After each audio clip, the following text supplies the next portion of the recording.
नमस्कार दोस्तों। काफ़ी विद्यार्थियों के कमेंट आने के बाद आज कक्षा 12 के इतिहास का टॉपिक शुरू कर रहे हैं।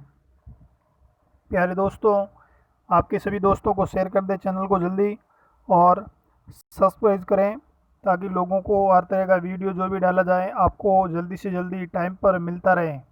प्यारे दोस्तों, आज काफ़ी बच्चों के कमेंट आए थे जिसमें कक्षा 12 के इतिहास के नोट्स के बारे में पूछा जा रहा था और क्लास के बारे में पूछ रहे थे कि इतिहास की क्लास कब से लग रही है। तो दोस्तों, आप सबके लिए खुशखबरी, आज से ही हमने इतिहास के टॉपिक शुरू कर दिए हैं। आज पहले चैप्टर के पहले वीडियो के बारे में डिस्कस करेंगे। तो दोस्तों, कक्षा 12 भारत के इतिहास प्रथम पाठ, और पाठ का नाम देखिए, भारत का वैभवपूर्ण अतीत। और सिलेबस साथ में लिखते रहिए, जिसमें सबसे पहले ऐतिहासिक स्रोत, जिसमें साहित्य, पुरातात्विक और पुरालेखीय, इन सब के बारे में विचार करेंगे। और उसके बाद कुछ उपलब्धियों के बारे में भी विचार करेंगे, कौन कौन सी उपलब्धियां हमें प्राप्त हुई हैं। तो प्यारे दोस्तों, नोटबुक लेकर तैयार हो जाइए और आज का टॉपिक शुरू कर रहे हैं। प्यारे दोस्तों, देखिए, भारतीय इतिहास की जानकारी के स्रोत, जो भी नोट्स आपके सामने लिखे हुए हैं, इन नोट्स को आप साथ साथ कॉपी में या फिर बाद में इस वीडियो को रोक करके आप उतार लेना आराम से। पहले आप समझ लीजिए सारी चीज़ें। भारत भूखंड एक पूर्ण भौगोलिक इकाई रहा है। विष्णु पुराण के अंदर हमें ये जानकारी मिलती है कि समुद्र का जो ऊपर वाला हिस्सा है और बर्फीले क्षेत्र का जो नीचे वाला भाग है, इन दोनों के बीच में ही भारत का निवास क्षेत्र या भारतवर्ष के नाम से इस बेल्ट को जाना जाता है। तो प्यारे दोस्तों, बिल्कुल समुद्र तल यानी हिंद महासागर और बर्फीला क्षेत्र का मतलब हिमालय क्षेत्र। तो हिमालय और हिंद महासागर के बीच में ही हमारा भारत फैला हुआ है विस्तृत रूप से। और ये उष्णकटिबंधीय जलवायु के प्रदेश में आता है, क्योंकि यहाँ वर्षा तो बहुत कम होती है और तापमान काफ़ी अधिक देखने को मिलता है। भारत के उत्तर में हिमालय पर्वत हैं, जहाँ पर ऊंची ऊंची पर्वत श्रेणियाँ देखने को मिलती हैं। पश्चिम में अगर देखें तो हिंदकुश पर्वतमाला है, और इसके साथ साथ तुकेमान और किरथिर की कुछ पर्वत श्रेणियाँ भी हैं जो भारत को पाकिस्तान से अलग भी करती है। अब भारत के इतिहास की जानकारी के स्रोत की अगर बात करें तो आपका साहित्यिक स्रोत और पुरातात्विक स्रोत, दो प्रकार के स्रोत आपको देखने को मिलेंगे, साहित्यिक स्रोत और पुरातात्विक स्रोत। साहित्यिक स्रोत के अंदर हम कुछ ग्रंथों के बारे में, कुछ पुस्तकों के बारे में विचार विमर्श करेंगे जिसमें बारे में जानकारी मिलती है। तो प्यारे दोस्तों, सबसे पहले आप ये समझ लीजिए इतिहास होता क्या है। इतिहास का मतलब अतीत काल की घटनाओं का अध्ययन करना, यानी प्राचीन काल में जो घटनाएं बीत चुकी हैं उन सब के बारे में जानकारी प्राप्त करना ही इतिहास कहलाता है। और इतिहास का जो जन्मदाता है, जनक है, हेरोडोटस को माना जाता है, जिसे इतिहास का पिता भी कहते हैं।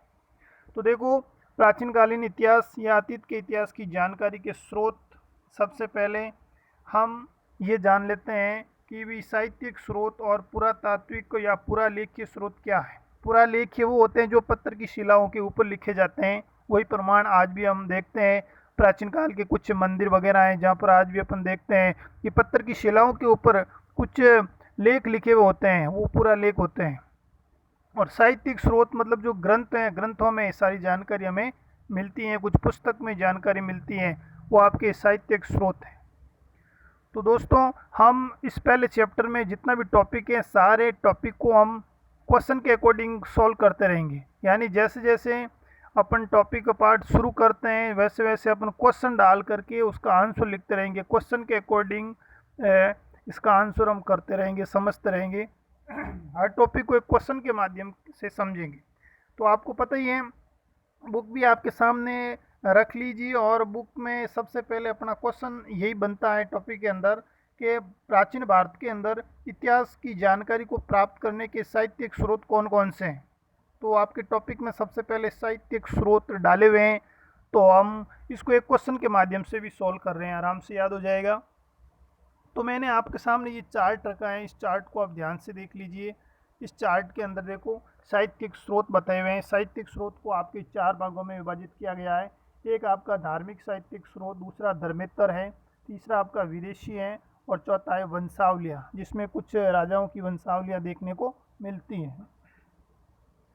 धार्मिक साहित्य वो धर्म से संबंधित है। इसको 2 भागों में बांटा गया, ब्राह्मण और ब्राह्मणोत्तर ग्रंथ। उसके बाद धर्मेतर साहित्य वो हैं जो धर्म से अलग, यानी धार्मिक साहित्य में तो धर्म से संबंधित साहित्य आते हैं और जो धर्म से बिल्कुल अलग होते हैं उसको हम धर्मेतर साहित्य में रखा जाता है, जिसको हम 3 भागों में विभाजित करते हैं। एक तो ऐतिहासिक ग्रंथ है, एक आपके अर्ध ऐतिहासिक रचनाएं हैं और एक आपके जीवन परक ऐतिहासिक ग्रंथ है। अब ये जितने भी ग्रंथ दिए हुए हैं ये आपको याद रखने हैं। कौटिल्य का अर्थशास्त्र वगैरह, कल्याण राज तरंगिणी, ये आप ग्रंथ नोट करते रहना, क्योंकि इन ग्रंथों से आपके छोटे क्वेश्चन पूछे जाते हैं और कंपटीशन एग्जाम की अगर आप साथ में तैयारी कर रहे हैं या फिर आगे जब आप कंपटीशन एग्जाम दोगे तो उसमें भी काफ़ी आपके लिए हेल्पफुल रहेगा। तो आप इन छोटे छोटे बिंदुओं पर अधिक से अधिक ध्यान दें। तो ये सारे ग्रंथ वगैरह हैं जिसको आप आराम से पढ़ लेना, ठीक है ना। ये आपके जैसे ऐतिहासिक है, अर्ध ऐतिहासिक है और जीवन परक ऐतिहासिक ग्रंथ हैं, इनको आप साथ साथ में याद करते रहिए। कौन कौन सी पुस्तकें हैं जैसे आपके दिए हुए हैं, रासमाला सोमेश्वर की है, सोमदेव की कार्तिक कुमुदी है, पतंजलि का महाभाष्य है, विशाखादत्त मुद्रा राक्षस है, राजशेखर प्रबंध कोश, पाणिनि अष्टाध्याय, कालिदास की मालविकांग निमित्तर। तो ये आप 1-2 बार इसको पढ़ना ताकि आपको आराम से याद हो जाए। उसके बाद में जीवन परक ऐतिहासिक ग्रंथ की बात करें, बुद्ध चरित्र का अश्वघोष, बाण भट्ट, हर्षचरित्र, वागपति, प्रेम, ये आपके हेमचंद्र की है, वेलन की है, नयनचंद्र का अमीर माँ काव्य है, ठीक है ना, जय सिंह का कुमारपाल चरित्र है। ये आपको सारे ग्रंथ आराम से याद करने हैं। फिर आपके देखो विदेशी विवरण में भी हमें कुछ चीनी विवरण, कुछ तिब्बत से कौन कौन से विदेशी लोग बाहर से आए थे जिन्होंने कुछ ग्रंथ लिखे हैं, और उन ग्रंथों से भी हमें भारत के इतिहास के प्राचीन प्रमाण देखने को मिलते हैं। तो प्यारे दोस्तों, इसको आप बढ़िया ढंग से नोटबुक के अंदर लिखते रहिए और बढ़िया ढंग से याद करते रहिए ताकि आपके नोट्स भी बनते रहेंगे और हर टॉपिक आपको समझ में आता रहेगा। फिर आगे देखिए, साहित्यिक स्रोत में सबसे पहले हम धार्मिक साहित्य के बारे में पढ़ते हैं। धार्मिक साहित्य, और धार्मिक साहित्य वो साहित्य होता है जिसे हमें धर्म के बारे में जानकारी मिलती है, जो एक धर्म से रिलेटेड है, वो आपके धार्मिक साहित्य हैं, जिसमें हमें कुछ ऋषि मुनियों की रचनाओं के बारे में भी जानकारी मिलती है। इसमें सबसे पहले हम ब्राह्मण साहित्य पढ़ेंगे। ब्राह्मण साहित्य में आपके वेदों की जानकारी मिलेगी। तो ब्राह्मण साहित्य में सबसे जो प्राचीन ग्रंथ हैं वो वेद को ही माना जाता है, और वेदों से हमें क्या होता है, आर्य सभ्यता के बारे में जानकारी मिलती है कि आर्य कहाँ से आए थे, आर्यों की भाषा कैसी थी। तो इतनी सारी जानकारी आपको इन्हीं वेदों के अंदर मिलती है।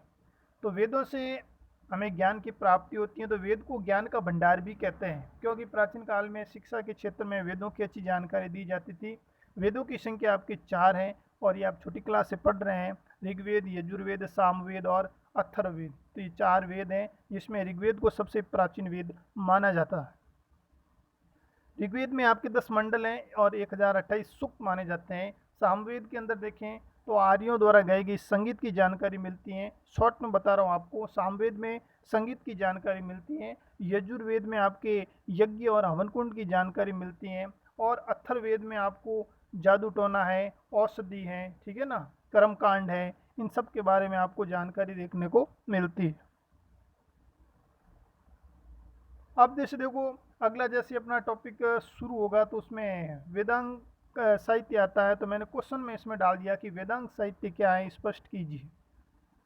तो वैदिक साहित्यों को या वेदों को समझने के लिए वेदांग का प्रयोग किया जाता है। वेदों को समझने के लिए वेदांग की रचना की गई है, और वेदांग की जो अगर संख्या देखी जाए तो आपके 6 संख्या है, वेदांग टोटल 6 है। तो ये छोटा क्वेश्चन एग्जाम के अंदर पूछा जा सकता है कि वेदांग कितने हैं। तो वेदांग आपके 6 है, और 6 कौन कौन से हैं तो मैंने आपके सामने इससे ये सारणी बना रखी है। तो सारणी में आप आराम से देख सकते हो कि वेदांग कौन कौन से हैं। आपके देखिए, ये देखो वेदांग आपके 6 दिए हुए हैं। शिक्षा, कल्प, व्याकरण, निरुक्त, छंद और ज्योतिष, ये आपके 6 वेदांग हैं, और इन 6 वेदांग को आप आराम से पढ़ सकते हैं। 2-3 बार पढ़ोगे तो आपको आराम से याद हो जाएगा। प्रत्येक वेदांग के अंदर आपको अलग से एक जानकारी मिलती है। शिक्षा में आपको वेद मंत्रों की जानकारी मिलती है। कल्प के अंदर आपको वेदों में किस मंत्र का प्रयोग किस क्रम में करना चाहिए वो जानकारी मिल जाती है। व्याकरण की जानकारी भी प्राचीन काल में मिलती थी, जैसे आज आप प्राप्त करते हैं। फिर आपके निरुक्त हैं, छंद हैं, तो ये सारी चीज़ें हैं, ये आपके 6 वेदांग हैं। नाम याद कर लेना बढ़िया ढंग से, और क्वेश्चन काफ़ी बार एग्जाम में आ जाता है। फिर आप कहते हैं उपवेद। वेद जैसे 4 हैं तो इन वेदों, प्रत्येक वेद का एक उपवेद होता है। जैसे ऋग्वेद, यजुर्वेद, सामवेद, अथर्ववेद है, उसी प्रकार आयुर्वेद, धनुर्वेद, गंधर्ववेद और शिल्पवेद। तो ये आपके 4 उपवेद हैं, इसको भी आपको याद रखना है। प्रत्येक उपवेद के अंदर आपको अलग से एक जानकारी मिलती है। जैसे आयुर्वेद में चिकित्सा की जानकारी मिलती है, तो किसी में वास्तुकला की, किसी में संगीत है, सैन्य विज्ञान की जानकारी, तो अलग अलग हमें देखने को मिलती है। फिर आता है महाकाव्य। अब बेसिक चीज़ है, देखो महाकाव्य क्या होता है। महाकाव्य का मतलब होता है महान कार्य का वर्णन, मतलब ऐसी रचना जिसमें बड़े बड़े महान कार्य किए हुए हैं। जैसे रामायण है, महाभारत है, ठीक है ना, रामचरितमानस है। तो ये बड़े बड़े खंड है आपके, बड़े बड़े महाकाव्य हैं, इनको महाकाव्य का दर्जा देते हैं क्योंकि बड़ी बड़ी घटनाओं का अध्ययन इसके अंदर किया गया। तो देखो रामचरितमानस तुलसीदास जी का लिखा हुआ है, ठीक है ना। वाल्मीकि ने रामायण लिखा है, और द्विपायन, वेद व्यास, महाभारत वगैरह, तो ये सारी चीज़ें आप आराम से पढ़ सकते हैं। अब अगला टॉपिक जैसे अपना पुराण का है, तो मैंने पुराण का क्वेश्चन बना दिया, पुराण क्या है और स्पष्ट कीजिए। पुराण का शाब्दिक अर्थ जैसे मैं बोलता हूँ आप सुनते रहना, मैं सामान्य भाषा में बोल रहा हूँ, अपने बेसिक चीज़ जो अपनी आम बोलचाल की भाषा में बता रहा हूँ ताकि आपको आराम से याद हो जाए। पुराण का मतलब होता है पुराना, ठीक है ना। पुराण का मतलब होता है पुराना। देखो पुराण है, पुर का मतलब होता है पुराना, और अण का मतलब कोई भी कहानी है, कोई भी गाथा वगैरह है। तो पुराण का मतलब होता है पुरानी कविताएं या फिर पुरानी कथाएं, ठीक है ना। पुरानी कथाएं या फिर पुराना कोई व्याख्यान है, वो सब पुराण के अंदर आता है। मतलब प्राचीन काल की जो भी गाथाएं हैं जिसको आज हम सुनते हैं वही पुराण है। प्राचीन काल की कविताएं, ठीक है ना, प्राचीन काल की कोई पुस्तकें, प्राचीन काल के कोई ग्रंथ हैं, उन जिन ग्रंथों को आज हम पढ़ते हैं उसको पुराण का दर्जा दिया गया है। तो 1 मिनट थोड़ा सा चलो। तो ये प्राचीन काल की जो गाथाएं हैं उसी को अपन पुराण के अंदर रखा जाता है। और पुराण है कितने, तो आपको मैं सब चीज़ें बता देता हूँ। आपको मेन फैक्ट याद रखने हैं। तो पुराण का मतलब प्राचीन काल की जो गाथाएं होती हैं, रचनाएं होती हैं, उसी को पुराण के नाम से जाना जाता है।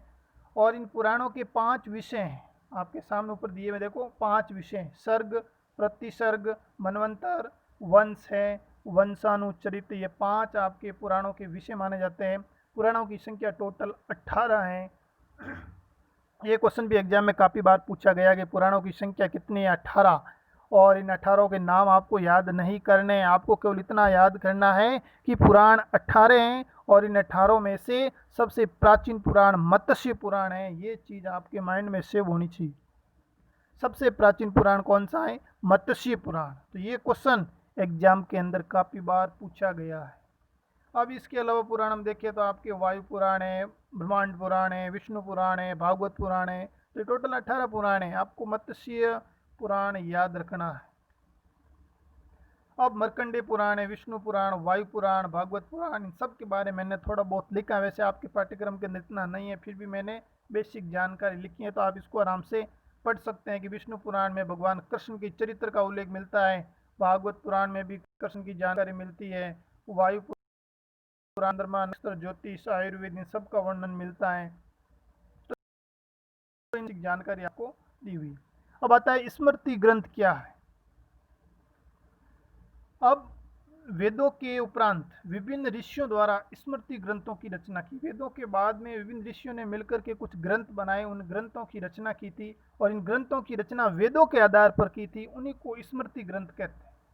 जैसे मनु स्मृति, याज्ञवल्क्य स्मृति, 2 प्रमुख है, नाम याद रखें, मनु स्मृति और याज्ञवल्क्य स्मृति। यानी वेदों के पढ़ने के बाद जब ऋषि मुनियों ने जिन ग्रंथों की रचना की वही स्मृति कहलाते हैं।